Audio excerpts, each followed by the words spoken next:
자, 양육비는 언제까지 지급해야 되나요? 라는 질문이 있을 수 있죠. 만 19세가 되는 날 전날까지입니다. 사실상 지금 대한민국은 만 19세가 될 때부터 성인이기 때문에 성인이 되는 전날 마지막 달까지 양육비를 주시는 걸 계산하면 된다. 이렇게 생각하시면 되겠습니다. 대학 등록금 같은 게 많은데 이런 건 못 받나요? 하시는 분들이 있어요. 근데 이 부분은 명확하게 판결로 갔을 때 그 금액이 판단되진 않습니다. 다만 조정 같은 걸 했을 때는 비양육자가 양육자에게 이 부분을 어떻게 해주겠다라는 약속을 할 수 있고 그 약속을 조정조서에 집어넣는 방법은 있을 수 있습니다. 항상 그 전업주부 아내분이 양육을 하는 경우는 아닐 수도 있죠. 남편이 양육을 하는 경우도 있잖아요. 그러면 남편은 아내한테 양육비를 받아야 되는데 아내의 소득이 지금 현재 없는 상황이죠. 그러면 양육비를 인정 못 받을까요? 그렇지는 않습니다. 이렇게 생각하시면 좀 편할 것 같아요. 언제든지 성인은 최저시급 이상의 돈은 벌 수 있다. 그러니까 아르바이트가 될 수도 있고 직장을 잡을 수도 있고 그러면 그 정도를 기준으로 했을 때 어느 정도는 감당할 수 있다. 이런 걸 보기 때문에 통상의 경우는 최소 30에서 40만 원 이상은 인정된다고 생각하시면 되겠습니다. 나는 양육비 상대가 계속 줄 거를 못 믿겠어요. 한 번에 다 받고 싶어요. 하시는 경우가 있습니다. 이것도 근데 판결로 갔을 때는 판결에서 양육비를 한 번에 몰아서 얼마로 줘라 이런 판단을 할 수는 없어요. 다만 조정이나 양 당사자 간이 합의를 했을 때는 예를 들면 재산을 더 받는 대신 양육비는 안 주는 걸로 하겠다라는 식 아니면 그냥 양육비는 안 받는 걸로 하겠다라는 식으로 조정하거나 화해하는 경우가 있습니다. 물론 이 경우에도 조금 주의하셔야 될 부분은 명확하게 그 내용을 담아 두셔야 돼요. 예를 들면 내가 재산 이 부분을 포기하기 때문에 양육비를 이렇게 하기로 했다라는 게 있어야 차후에 만약이라도 양육비를 이제 안 받기로 해놓고 몇 년 있다가 다시 달라고 하면서 소송을 거는 경우가 있을 수 있거든요. 그럴 때 그 부분을 방어하는 강력한 근거가 될 수 있습니다. 한 번 정해진 양육비가 그대로 유지되는 거냐, 어떤 사정이 바뀌어도 이게 안 바뀌는 거냐 이런 부분 궁금하실 수 있는데요. 그렇지 않습니다.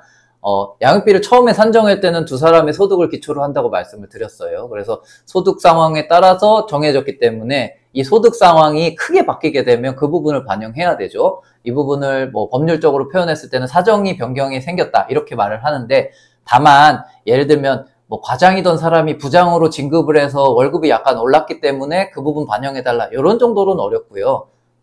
사업을 하지 않던 사람이 사업을 했는데 갑자기 큰 소득을 얻었다라고 한다는 등 아주 큰 사정의 변화가 있을 때는 기존에 정해진 양육비를 변경해달라는 신청이 가능합니다. 물론 반대도 가능하죠. 내가 잘 벌고 있었는데 사업이 좀 어려워져서 폐업을 했다든지 해서 도저히 그 금액을 감당할 수 없다 했을 때도 양육비를 변경해달라는 청구를 해서 현재 사정에 맞게 청구액이 바뀔 수도 있습니다.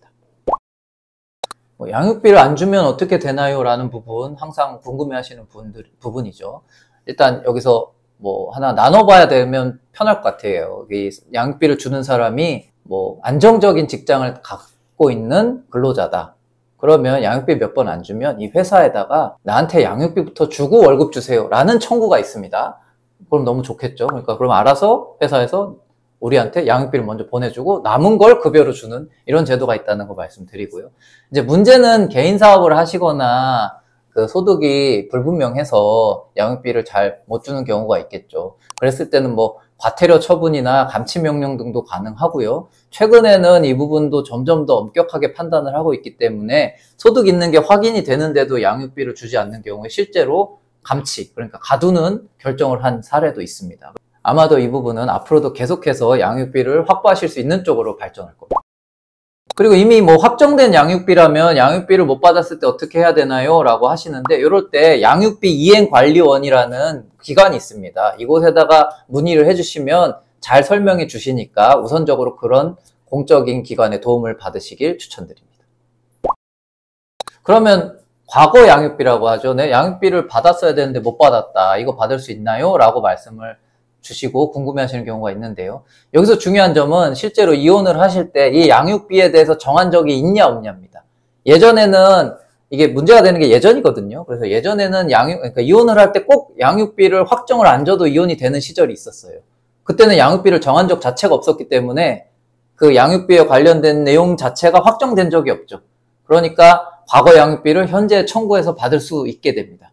그런데 양육비 부담 조서가 작성돼서 명확하게 양육비를 얼마를 주라고 확정된 사건인 경우라면 그거를 법적인 권리를 행사해서 받지 않는 경우 이제 와서 그걸 받겠다고 하는 게 안 되는 경우가 있습니다. 그러니까 소멸시효가 지나서 더 이상 다툴 수 없는 시간적으로 다 늦어졌기 때문에 못 받는 경우가 있어서 만약에 양육비가 미지급되고 있다면 내가 어떤 상황인지를 명확히 확인하시고 그거에 따른 법적 조치를 취하셔야 됩니다.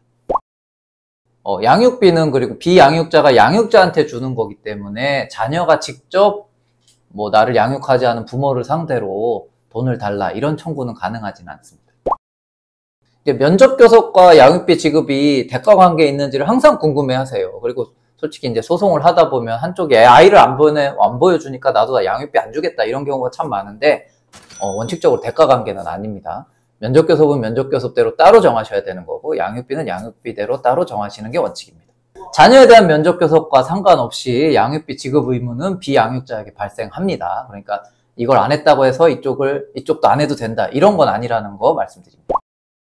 아이가 한 명인 경우도 요즘은 참 많죠. 어떻게 보면 이제는 아이가 한 명인 경우가 더 많을 겁니다. 근데 제가 양육비 산정 기준표라는 게 있다고 했는데 거기는 기본적으로 아이가 2명인 경우를 기준으로 해놨어요. 그걸 만들 때만 해도 4인 가족이 많을 때니까요. 근데 아이가 한 명인 경우는 양육비는 더 들 수밖에 없죠. 그래서 그 기준표를 따라 계산한 거에서 통상 한 10% 정도를 증액한 금액으로 보시면 되겠습니다. 양육비 산정 기준표가 있다고는 했지만 그 양육비 산정 기준표가 절대적이진 않아요. 예를 들면 아이가 조금 병이 있거나 질환이 있어서 특별한 치료비가 필요하다. 그래서 비용이 많이 든다. 아니면 이 아이는 이미 이런 특수한 교육을 받고 있어서 그 부분이 지속적으로 지출이 예상된다 했을 때는 그런 부분을 반영시켜서 좀 더 높은 수준의 양육비가 책정되기도 합니다. 자, 이제 이혼을 해야 되는데 배우자의 소득을 잘 모르겠어요 하시는 분들이 있습니다. 특히나 개인사업 같은 걸 해서 소득이 확인되지 않는 경우죠. 특히나 개인사업자들은 좀 절세를 한다는 이유로 국세청에 신고하는 액수가 실제 소득보다 매우 낮은 경우도 많습니다. 그럴 땐 어떻게 해야 되느냐? 결국 은행 거래 같은 걸 뒤져볼 수밖에 없어요. 그래서 찾아서 실질적으로 월 얼마씩 소득이 이렇게 꾸준히 들어온다. 이런 걸 확인해서 여기 소득은 어느 정도다라는 걸 밝히고, 예를 들면 내가 생활비를 받았던 게 있지 않습니까? 그러니까 그 생활비를 내가 꾸준하게 이만큼 받아왔는데 이제 와서 소득이 이렇게 낮다고 말하는 건 말이 되지 않는다. 그러니까 이 생활비를 근거로 이 소득이 이 정도 된다는 걸 인정해달라. 그렇게 해서 반영시킬 수도 있습니다. 은행을 찾았는데 근데 은행에 소득이 잘 안 확인이 된다. 이랬을 때는 그럼 어떻게 해야 되나요? 라는 부분이 궁금하실 수도 있어요. 그러면 이번엔 소득이 아니라 지출 부분을 볼 수도 있겠죠. 이 사람이 평소 얼마나 많은 지출을 하고 있는지. 예를 들면 신용카드 사용 내역을 확인했더니 월 지출액이 평균적으로 얼마 이상이다. 그럼 소득이 이렇게 높으니까 그 정도를 지출했다고 추측이 가능하겠죠. 그럼 이런 걸 가지고 역산해서 이 사람의 수입 정도를 추정할 수도 있겠습니다. 그리고 소득은 되게 작게 잡히는데 재산이 많은 경우는 있죠. 그러면 의문이 드실 수밖에 없잖아요. 재산이 이렇게 많은데 양육비 이렇게 소득 작다는 이유로 양육비 이렇게 작게 책정되어야 되나요? 라고 하실 수 있잖아요. 그래서 재산 수준도 양육비를 산정할 때 반영이 됩니다. 그게 근데 명시적으로 몇 퍼센트가 어떻게 반영된다 이런 게 아니라 종합적인 내용을 갖고 판단을 하기 때문에 이 부분을 어떤 논리로 어떻게 주장을 할지는 전문가와 상의가 필요한 부분입니다. 자, 그래서 결론적으로 말씀드리면 이제 개인 사업자 같은 분들, 그래서 소득 신고액 자체는 되게 작게 계신 분들이라 하더라도 실제로 계좌에 찍히는 소득 금액을 확인할 수 있고, 아니면 지출 금액을 가지고 얼마나 큰 금액이 있는지를 확인할 수 있고, 그것도 아니라면 이미 많은 재산을 갖고 있기 때문에 이 부분을 가지고 소득 수준을 반영을 해달라고 확인할 수도 있습니다. 따라서 이런 부분을 입증할 때는 단순히 이제 소득 금액이 얼마인지를 국세청에서 확인하는 자료뿐만 아니라 카드 거래 내역, 실제 이제 통장에 찍히는 수입 내역 등을 종합적으로 정리하는 게 필요하다고 말씀드리겠습니다.